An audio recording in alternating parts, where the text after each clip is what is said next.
Magandang hapon po. Ito po ang resulta ng Lotto Draw ng 5 p.m. Miyerkules, January 3, 2024.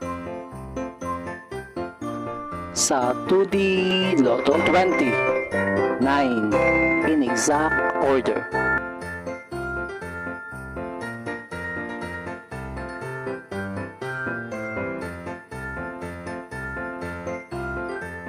Sa 3D Lotto 5, 9, 3 in exact order.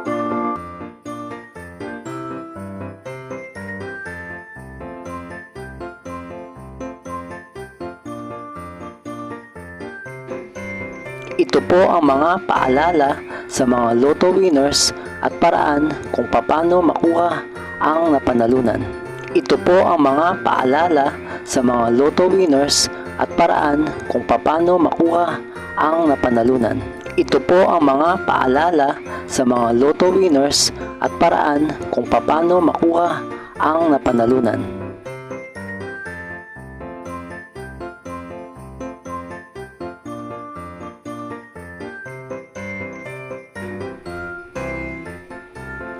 Kung nagustuhan mo ang video ito, please like, share, at isubscribe mo na yan para lagi ka updated sa mga bagong Lotto results ngayon. See you again later at 9 p.m. Lotto results para sa 2D Lotto, 3D Lotto, 4D Lotto, 6D Lotto, Super Lotto, Mega Lotto, Lotto 642, Grand Lotto, at Ultra Lotto. Thank you for watching this 5 p.m. draw Lotto results.